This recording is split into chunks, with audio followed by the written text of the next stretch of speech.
Welcome to the podcast Talking to Brick Walls, a podcast for parents of teenagers with author and speaker Mike Donahue and co-host Kelli Dempster. Welcome, everybody, to the podcast Talking to Brick Walls with co-host Kelli Dempster and Kelli Mike Dempster, yes. Kelli Dempster and Mike Donahue, the one, the only. We're so glad you guys are back. Hopefully, you are getting things out of this podcast. You are learning, you're growing, you're getting closer to your child. That's our goal, is to help you in practical ways get into your child's life. Kelli, we are going to be talking about a chapter in my book that I really enjoy. In fact, this is the one that we give away. So if you go on to our website, value-up.org, and go to the parents section, fill out that information deal there, we will send you a free copy of this chapter. It's called Hidden in Plain Sight. It's the idea that your kids live two different lives, right? They live two separate lives. When they turn 12, 13 years old, they got really aware of their social world. And because of phones and the fact that even if your kid is not on a phone, but their friends are on phones and they're connected to TikTok and Snap and all the different social media platforms, you are in that world now. They're in that world. And because they're in that world, you're in that world now. And so they could be sitting right in front of you, having dinner, doing whatever, sitting in your truck on your way to, some event, and completely checked out of what's happening in the moment and really kind of plugged into what's going on in their social world, even though their social world is not there, but it's in front of them because of the phones and because of the stream of consciousness that is constantly coming, their way because of the social media stuff that's going on. So we're going to talk about that today. You wanted to read a couple of the quotes out of there. Yes, on page 29, you wrote really, this whole book is great, but the ones we're talking about today, 29 and 30, these pages really stuck out to me, super powerful, because you talked about in the previous episodes, if you haven't listened, this is our third one. That's exciting. But you talked about briefly, one of the shooter's mothers wrote a book, Sue Claybold, and it's called A Mother's Reckoning. And on page 29, you kind of dive into that, and I thought it was just really powerful to hear her perspective of the other side, because we don't hear that very often. A couple of the quotes, these are on page 30. It says, whether it's subtle or not subtle, your child has a mental image of what you would like them to be. Another one in there, it says, your children's need to please you and your need to know they are okay can be the perfect storm for deception. That was a good one. Like, can you dive into these two pages and give us a little perspective on A Mother's Reckoning? Sure. So Susan Claybold is the mother of Dylan Claybold, and Dylan was one of the shooters in Columbine. And I'd heard there was a book out, and there's a TED Talk as well, and I heard all about that, but I wasn't going to read it or watch the TED Talk because I'm connected to the families, a couple of the families, through my youth ministry out in Denver. And so I felt like, I just don't want to read about some mom, giving some excuse or whatever. And so I wasn't going to read it. But then Daryl Scott, actually, who his daughter was killed in the Columbine tragedy, called me and he said, Mike, you should read this book. So I've read it. I've read it twice. And what she gets into there, it's a horrible story. And from her perspective, what she was doing that day, and when she heard the news, and the whole world just stopped, Denver especially, but even I was in Nebraska at the time and heard about it, and was glued to the TV and all that. But she, knowing that it was her son, she figured out halfway through that it was her son.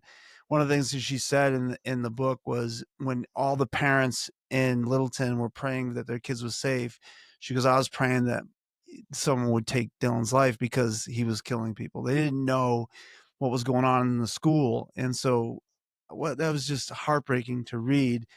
But as she started breaking down what, what happened to Dylan in his childhood and that kind of thing, and what led to this kind of stuff, it was fascinating to me, and because of the work I do in schools, I really wanted to know, what was happening. And the thing that struck me, excuse me, that really hit me was the idea of image management. She was talking about how Dylan was a good student.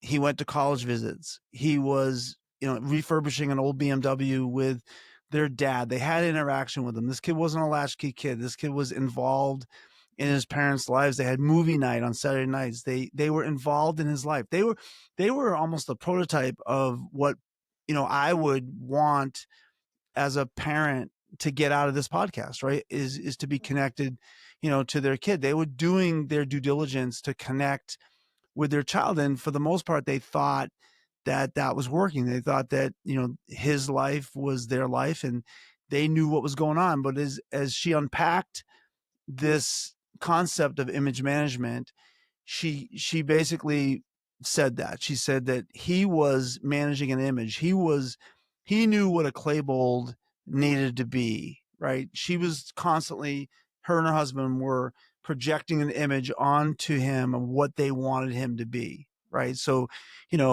a good student, kind to others, whatever. And so he went along with it. He did in front of them, he acted the way they wanted him to act, but secretly was dealing in his private life with some obviously severe mental illness, possibly struggles emotionally, bullying.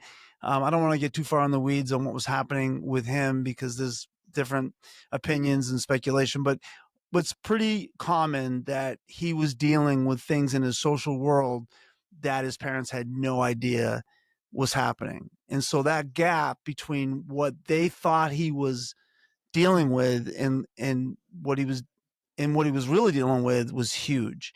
And so they were shocked. They didn't know. And they later on, she said, when I read his journals, it really revealed what was happening with him. He had written a lot of it down, and there was a lot of suicidal thoughts and real negative thoughts about himself. And that's kind of what we talked about last time. We talked about, the belief before there's a behavior, right? And long before Dylan Klebold walked into that school, he was already dead inside. He had already decided he was dead.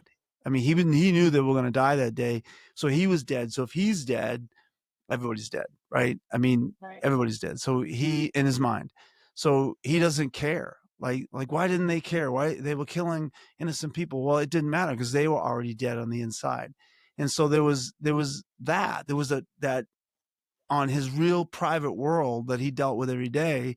He was dealing with all that, but then when he was with his parents, he presented, an image that he was okay. Yeah.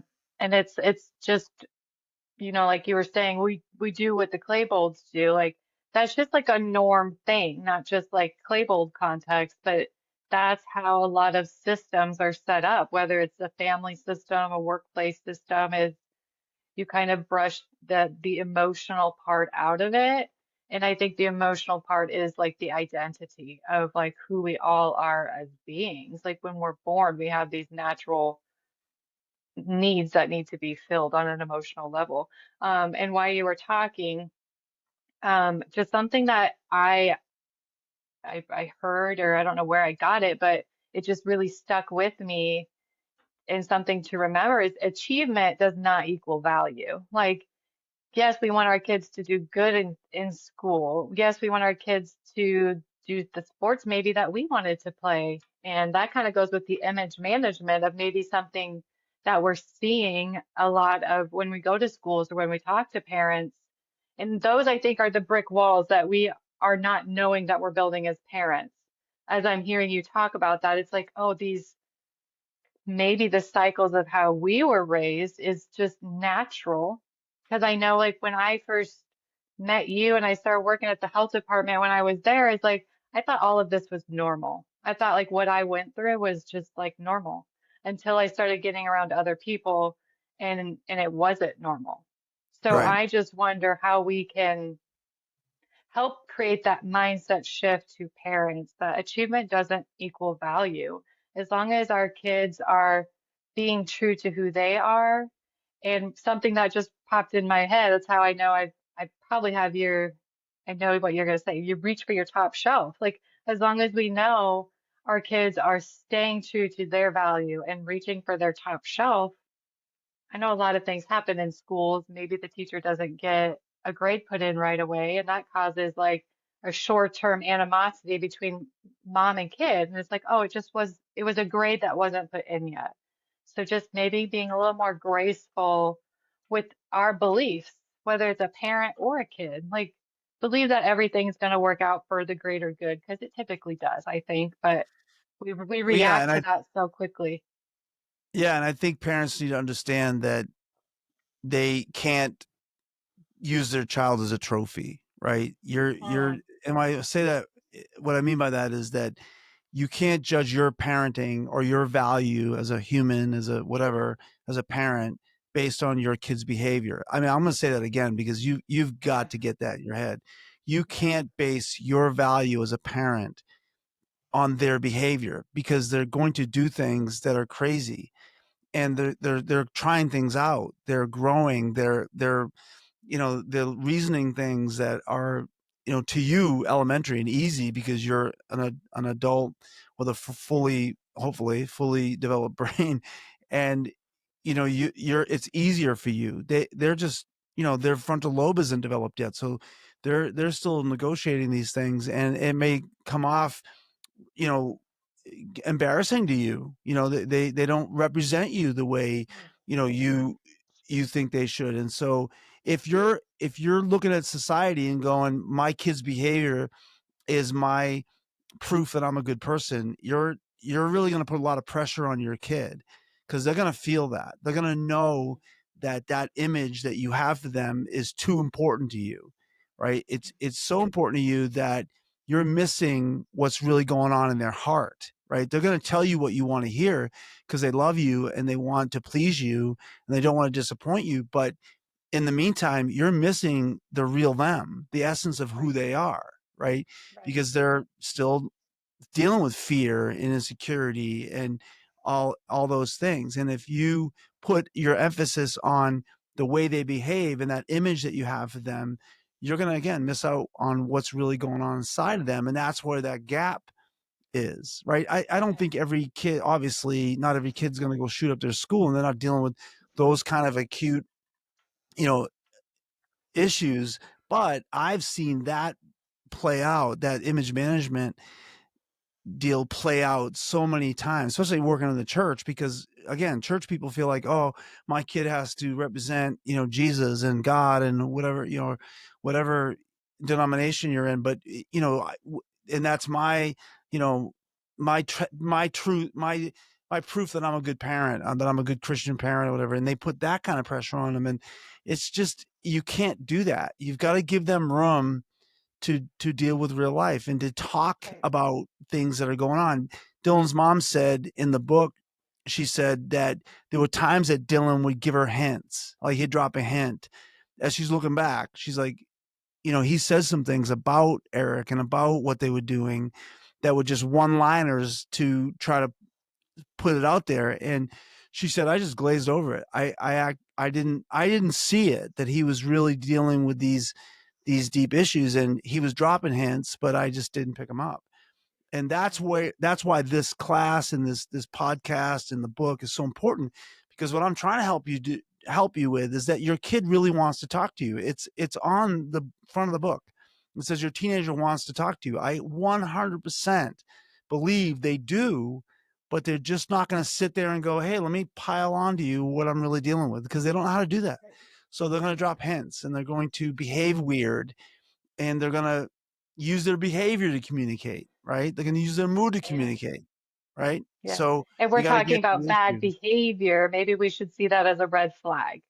Like 100%. back, back it up, back it up. Yes. And this is something as a parent, and the conversation we're having, I'm not too prideful to say, I want everyone's expertise and then I take it and make it my own. Like I don't want to be a Sue Claibold. I don't want to be any sort of statistic like that. I don't want to be a statistic of suicide. Like And it's so real and raw, I think, to a lot of communities, especially the one that I'm in, a lot of people that I hear talking. And like, I think that's why it's important to have these books to read. Like, yeah, no one likes to read, but knowledge is power. And when it comes to my kids, I'm not playing games. Like, I don't want to be a parent where it's like, I miss that. Like, I want to be so involved and obsessed with my kids that they give me TMI. I know I said that in the last one, but I truly do. But it's been hit in my household with a kid taken too soon. And it's like, I don't want to miss it. I'm going to give my everything to my kids because I think that's what our hearts really want to do. And I don't want to mistake a bad behavior for a bad belief. That's for sure. One of the saddest things for me as a school speaker is to go into a community where, they bring me in because there's been a suicide issue, whether it's, a contagion issue, more than one at a time, or just one.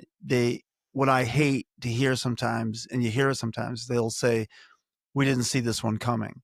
Not that the ones you see coming are any better, right? Or, less impactful, but the ones that you don't see coming, that just tells me that that kid was dealing for a long time, right, with issues, but was not able to articulate what was happening. There was a gap. There was an image that was being projected that this kid was okay, and obviously they find out in a really abrupt, tragic way that they weren't. And so that's another motivator for me to write the book and to do the class, to do the podcast, to the master class, because that's all I'm trying to do is help you break into that safe. Because kids, when they turn 12, 13, they form a safe inside, right? They keep that information inside a safe place, and they don't just share it, even though you're the parent. They're not going to share it with you because they're scared to. It's vulnerable information. It's information that could get weaponized and used against them later. So they're not going to just put it out there to you, right? So, but you need that information because Dylan's mom could have used that information. She could have really used Right. the despair he was feeling and the suicidal and homicidal thoughts that were going on in his head every day, obviously every day, but she didn't know because he was really skillful at putting up that wall. And that's tragic. That's Yeah. really tragic.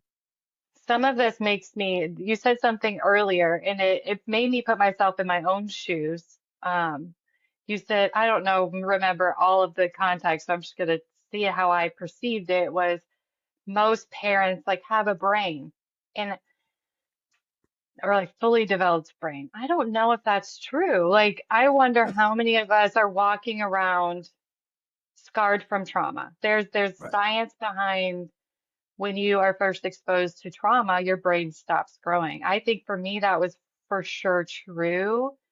And which neither here or there, but there was something also that I did. I do a lot of events. I do a lot of like connection events. I know that having your moms and dads connected to those kids is so important. There's data, there's research that your kids do want to talk to you when they're going through something. I have the data. And so I like to do these events and there was a teacher there who I actually know well and I wanted to get her feedback on the event that we did. It was called like Coping Kids. It was just an opportunity for moms and kids to play games and connect them to like emotional maturity. And so I asked this teacher and friend after what she thought, and what she said to me really stuck. And I think it's very true for a lot of parents is like parents today, we didn't really, our parents never showed us emotional regulation, never showed us what emotion was. So our natural tendency is usually anger for all humans as we go there. So I just wonder how we can be more aware of our emotions and pause and not react and what that ripple effect would teach our kids. You know, when Yeah. we're building the brick walls, maybe we just take it in. We don't have to respond right away. We could just listen and just Yeah. I remember that Actually, movie and you show, yeah, the movie you show at your parents' thing. in the fifth chapter, of Talking to Brick Walls. It's called The Privilege of Process, and it really kind of walks parents through practically how to listen. Like how, and that sounds so elementary, like, well, I know how to listen. Not really. A lot of us don't listen with the intent to understand. We listen with the intent to respond. And so training your brain to really listen to the tension and the fear and the hurt and um the happiness, whatever the emotion your child is feeling, but to really absorb that is a whole different thing, right? It's different. It's level 5 type of stuff. I call it level 5, where you're really talking about the real stuff. They're talking to you about what's going on in their life. And in that chapter, I talk about a conversation I had with my son, and I'm not going to get into this now because I want to get into it then. But basically, that conversation changed our relationship today. Like it made our relationship today better because I helped establish to him that no matter what you say to me, it's not going to change the way I feel about you. I love you no matter what. That never changes. And you would think that kids understand that naturally. They don't. They really think that there's a tipping point that you're going to get to, that you're going to stop loving them. And Mhm. to really establish that, and again, we're going to get into that more when we talk about that chapter, but to really establish that's important because that's the bedrock of communication. If they know they can say anything, think about that for you too.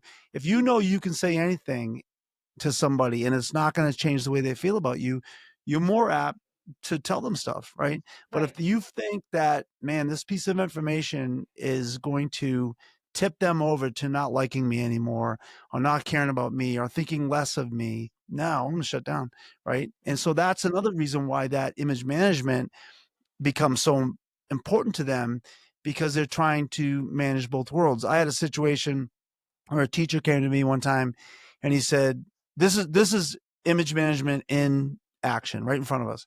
The kid went to the teacher and said, stop telling the class that I got an A on the test, please. And the teacher was like, trained to, you know, encourage good behavior. That's what he thought he was doing. So he was, perplexed. He's like, well, why not? Thinking that that was a good thing, right? Well, the kid said, you have no idea. When I walk out into the hallway, I'm teacher's pet, I'm this, I'm that. The kids crucify me when you do that. So don't do that. I'll get the A, but just don't tell anybody. That's image management in action, right? The Mhm. adult world, I'm gonna please you. I'm gonna get the A. But don't tell anybody because on my kid level, my social world, that's hurting me. And that's what you have to understand as a parent. That's what's happening to them every day. They're trying to manage. I'm going to get into this more, but they're managing two worlds. They're Mhm. managing two different worlds every single day. I don't have to do that. I have one world I manage, right? And I don't have that dichotomy of my social world and my parent world in my life anymore. I have one world, and you do too, most of you parents, but your kids don't. They have two completely different worlds that they're trying to please and manage images for, right? And we're gonna again break this down, but this has been great, Kelly. What do you got? I want to give you the final word today. I'm just really excited to get into the bones of what we've been talking about for the last 3 episodes because that's where it'll really stick. And so we can really kind of walk through life with our kids versus like pulling them along. We almost want them to lead the way so we can get like a backseat view to make sure we can we can trust them and vice versa as well. I think our daily actions and our behaviors reflect how our kids can trust us. But I know for me, we only got this, I only have 5 more years left with my kid. And it's like that's a perspective I'm really being intentional on is I'm raising humans. Like they are going to be gone very quick. So if I could just stay in seeing their hearts and walk with them, and I want to teach others to do the same. It'll be a much better connection in our family system. So. You said the magic word: connection, connection, connection. That's what this podcast is about. That's what this whole mission is about. Talking to Brick Walls is helping that connection get better. So go to our website, value-up.org, go to the parent tab at the top. Go on that page. That's a landing page that has all kinds of information for you. We're going to be doing a master class that gives you a strategic plan to help your relationship with your child be the best it can be. So go on there, check it out, get the free download, do all that stuff. Come see us. We want to be in your lives. Yes. That's the All right. best part. That's the It best is. part. That's right. And like us on Facebook, or I keep saying Facebook. Like us on YouTube, and like and subscribe and share. And Help share. parents. All right. Thanks so much, guys. We'll see you next week. Bye.